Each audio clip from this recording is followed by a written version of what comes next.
Oh, hello everybody. Hello again. My name is Emma and welcome to Fake Night Friday. Oh my god, this weather. It's like it's up down, I don't know. What night Friday?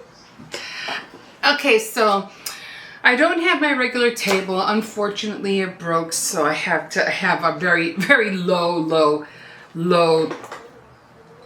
table. You can't even see it. But yeah, I'm gonna try to order a new one. So until then, I either do it here or I do it in the kitchen. So I just thought I'd just do it here. Hope everybody had a good week. I know time is flying. It's going by really quick. We're already almost at the end of September, right? It's like, man.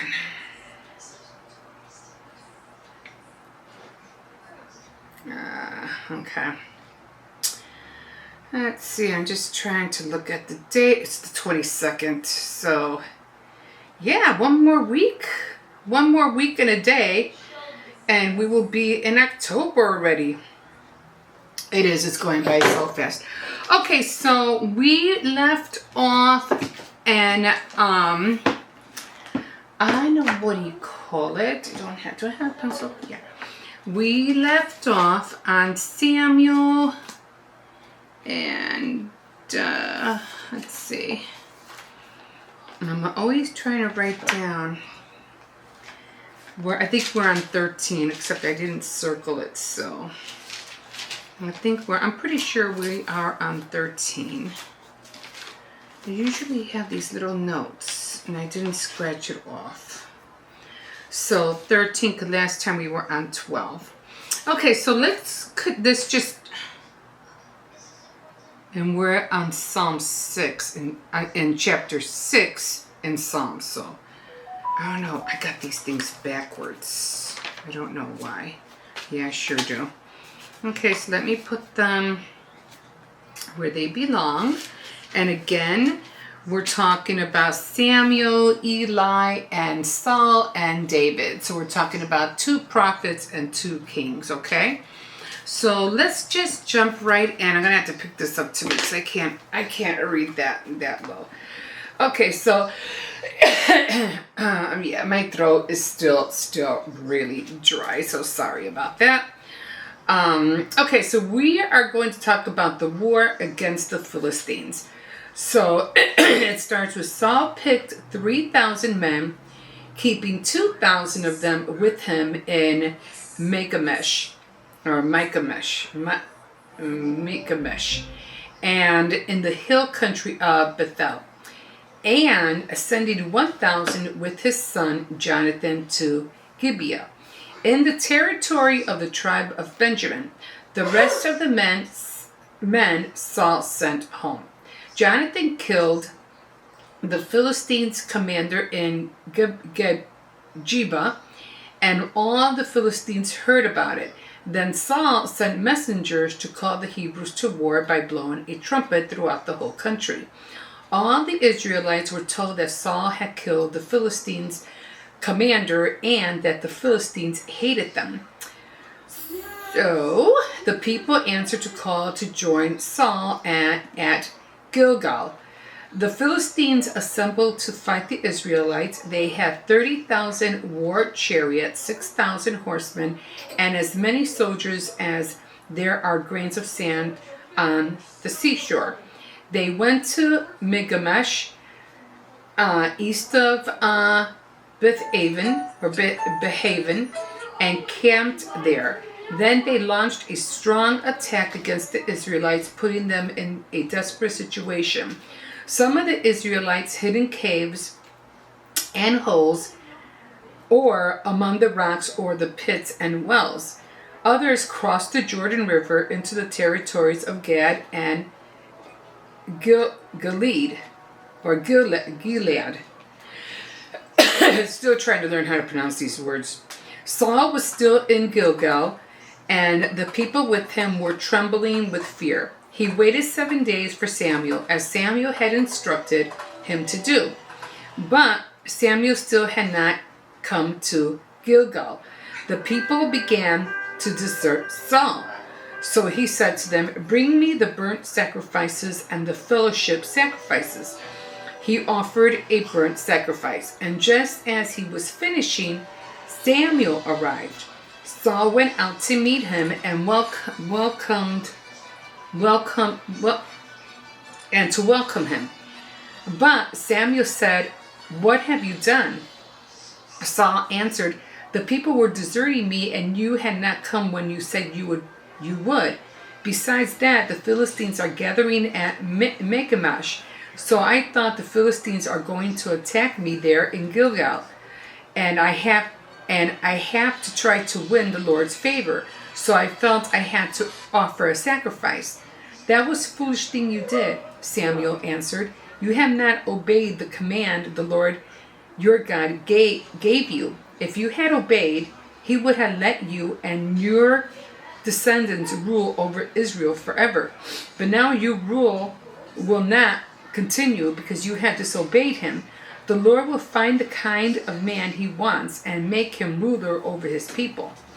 Samuel left Gilgal and went on his way. The rest of the people followed Saul as he went to join his soldiers. They went from Gilgal to Gibeah in the territory of Benjamin. Saul inspected the troops. About 600 men. Saul, his son Jonathan, and their men camped in Gibeah in the territory of Benjamin. The Philistines' camp was at Michmash. The Philistines' soldiers went on raids from their camp in 3 groups. One group went towards Ophrah and the territory of Shaul. Another went to Beth Horon, and the other one went to the border of overlooking Zeboim, I think, valley of the wilderness. There were no blacksmiths in Israel because the Philistines were determined to keep Hebrews from making swords and spears.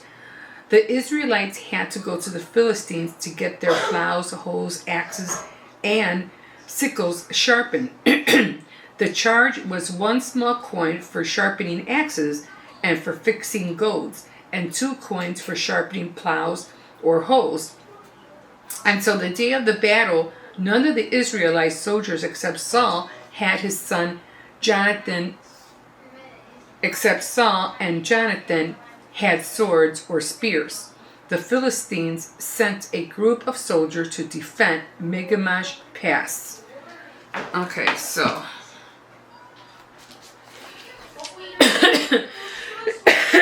obviously they went to war, and because again Saul tried to do things his own way and not obey, things got kind of like, well, now it's like, now you have to, instead of the Lord helping you, you did it your own way, and now you guys literally have to now fence for yourselves. So they ended up having axes and hoes and I don't know what other instruments and sickles that they had to sharpen, but they had to pay to get these things sharpened. So there weren't no what do you call it? Those people who sharpen things. I forgot what they were called. Blacksmiths. So there were hardly no blacksmiths to do this job, and if they did, you had to pay them. So the only ones that did have swords was Saul and his son Jonathan. I mean, how many swords could they have had? I don't know if he's talking about just them two or the thousands of men that he had. So, but by the way, this is saying it was only Saul and Jonathan that had swords. Everybody else had axes and other sharpened items. So, otherwise, he said, if you would have obeyed, and he goes, he was like, the people began to desert. So everybody was leaving Saul because obviously what? I was wondering how long you were going to be doing this for. I don't know why. I was wondering when you're done if you could make popcorn because I'm watching a show. Yeah, okay. Thank you. All right. So the war against Philistines. So Jonathan killed the commander, the Philistines' commander, and then all the people. Then Saul sent his messengers to call the Hebrews to war by blowing a trumpet throughout the whole country. And all the Israelites were told that Saul had killed the Philistines' commander, and the Philistines hated them. So let's find out, because this is not really going anywhere with this chapter. So let's find out what the reference has to say about this. Excuse me. Okay, so here we are in chapter 13. Let's see what they say about Saul disobeying. Okay, so in the commentary, the witness of history, the hand of the Lord was with them when they obeyed, but it was against them when they rebelled. Verse 14 emphasizes the same secret of success that God gave to Joshua. That God gave Joshua. Rebellion became king. Saul's besetting sin, and it cost him the kingdom. The witness of God's power. What a man of prayer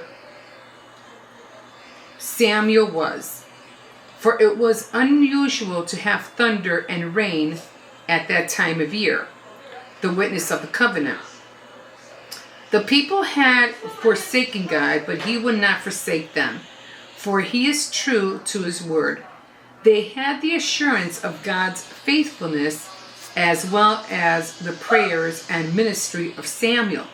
Had the king maintained his friendship with Samuel and obeyed the word, he would have led the nation to victory. Okay. Saul's second crisis, that was 12. Saul's second crisis came after he started to build a standing army, and he failed in 4 ways in this crisis. He failed to act decisively. It was Jonathan, not Saul, who declared war by attacking one of the Philistines' garrisons. Saul took the credit and blew the trumpet to rally the people.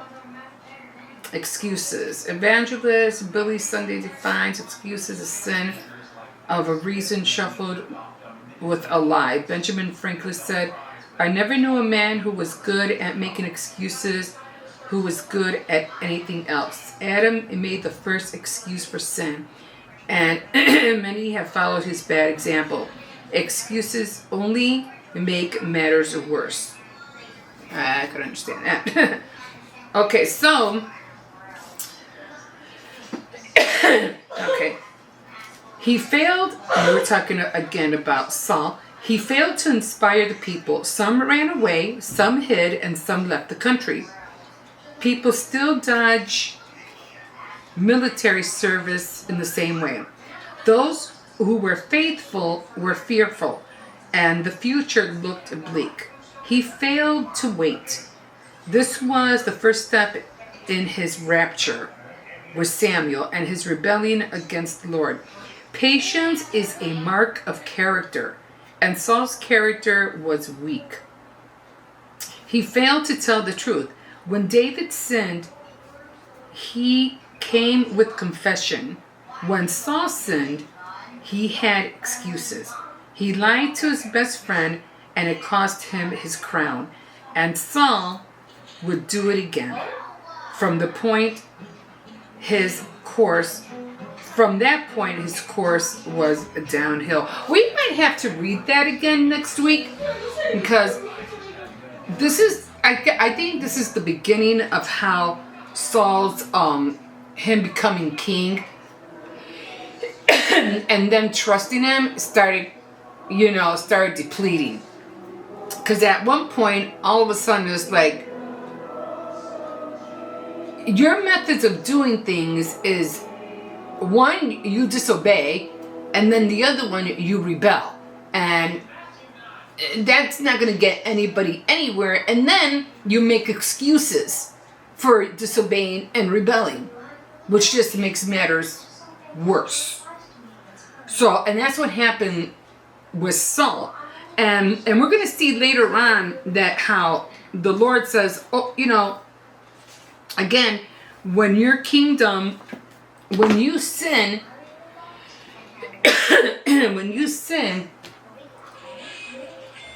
you make your country, when you sin and your king does evil, you're going to be, God will wipe you out. And that's exactly what ended up happening to Saul. He was, his king, him being king was taken away from him. Okay, so let's go to, we were on 5, we're going to go to Psalms 6, and then next week we'll go to 7. I don't think I traced anything here. I might have traced a few things here in Psalms. So I'm going to reread that chapter again, and then I'll get some more other commentary to add to it briefly, to add to it next week. Okay, so we're in Psalm 6, a prayer for help in time of trouble. Oh, no. We're in Psalms, we did 6, we're in 7. Okay, a prayer for justice. Oh, Lord, my God, I come to you for protection. Rescue me and save me from all who pursue me. Or else, like a lion, they will carry me off, where no one can save me. And there they will tear me to pieces. Oh Lord, my God, if I have wronged anyone, if I have betrayed a friend or shown mercy to someone who wronged me unjustly, if I have done any of these things, then let my enemies pursue me and catch me. Let them cut me down and kill me and leave the lifeless on the good ground. Didn't Samuel say the same thing? If I have wronged anybody, then because he wanted to make sure he was in good standing with God when he finally stepped down. Right. God bless you. Rise in your anger, O Lord. Stand up against the fury of my enemies. Arouse yourself and help me. Help me. Justice is what you demand. So bring together all the peoples around you and rule over them from above. If you are the judge and all mankind judge in my favor, O Lord, you know that I am innocent. He said the same thing too. You are a righteous and judge our thoughts and desires. Stop the wickedness of evil men and reward those who are good. God is my protector.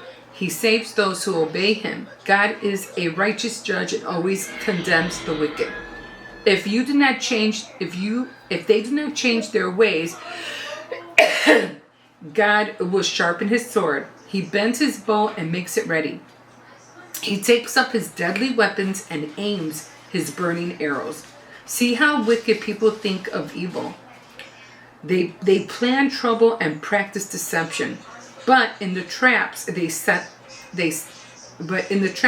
for others, they themselves get caught. So they are punished by their own evil and are hurt by their own violence. Almost the same thing like Saul. It's like you're making your own plans, but at the same time you're setting yourself for your own fall. So better to listen to the Lord than to listen to yourself sometimes, because sometimes we always think that we know what's best when down in reality we really don't. The thing that I underlined here, you are a righteous God and you judge our thoughts and desires, so be mindful of that. God is my protector, or God is our protector. He saves those who obey him. God is a righteous judge and always condemns the wicked. If they do not change their ways, God will sharpen his sword. He bends his arrow and makes it ready. He takes up deadly weapons and aims his arrows. up. The last one I underlined was so they are punished by their own evil and are hurt by their own violence. Okay, so I'm gonna put 8 here, and I'm gonna. Oh no, he's always making a mess. That I know will be on 8. Okay, so I won't leave that. What was I talking about last week? Like again, we know in Isaiah 55:8 that his thoughts are higher than our thoughts, and his ways are higher than his ways are more higher than our ways. I was also talking about where am I at? I was just looking at the time. how we go on this earth, and day in and day out, we're doing everything we can to live right. Everybody wants to live free. Everybody wants to eat, but we don't want to do nothing. And then I thought about, well, yeah, in a funny way, it's like we work so hard for all the things that we have. Well, some people don't. Well, most of us work hard for what we have. And then just to know that when we die, we take nothing with. It's like, wow, all that work and for what? So, but then God did say, he said, because everything here on the earth doesn't last forever, but everything in the heavens lasts for eternity. So he's also letting us know, be careful, you're going to drop the camera. Get away from there. That I'm going to get you. So yeah, we might not have or take everything that we earn here or made here or whatever, everything that we gain. But God does say, lay up your treasures for heaven. And there is a way to, well, how do we do that? How do we store up treasures in heaven? How do we start building that? Because what he does say says that when we die, he prepares a mansion for us. Why? Because we have stored up so much treasures. Now he has to build everything that you did down here, and now he has to make everything up there ready for you. So how do you store up treasures? Because evidently we can't enjoy those treasures here. But once we store up treasures and we do it from here, we'll be able to enjoy those treasures that will last for eternity up in the heavens. So how do you do that? How do you store up treasures from here? Countless ways. You can do so many things. Visit somebody, help somebody out with cash, make somebody a meal, make somebody a dinner, take a friend out, help somebody out with a few dollars, help somebody out with $100, make something for somebody. There's countless ways, gifts, offerings, ministry. There's so many ways to store up treasures from here and they end up in heaven. Again, like I said, you could do what is that called? Oh, I forgot the word. A purge, and give donations or give your friends the things that you don't need anymore or things you don't use anymore. Give away what you don't need or not using, things like that. And while you're doing that, you're storing up your treasures in heaven that way. So it's okay to do things here, but try to make it a habit to do those things. So when you go to heaven, everything that more or less you were doing here will be up there. Now here's another thing about that I always feel like regifting. Here's another thing I always found funny. You get upset when people regift your gift, right? You give somebody to somebody, and then you turn around and you found out they regift your gift. That would upset anybody. I know I would feel hurt. But think of it this way. when you re-gift a gift, okay, you're helping that person out 2 times. If I were to give you a gift, okay, I'm going to get blessed for that. But if you give away the gift I gave you to somebody else, I get blessed twice. So you're doing me a favor by regifting. So it's kind of like a double fold, you know what I mean? So don't get mad, don't get angry when somebody regifts or gifts. Go ahead. Go ahead, because I'm going to get blessed twice. So, and there's a lot of ways, like, again, how you can build up, and a heavenly account as well.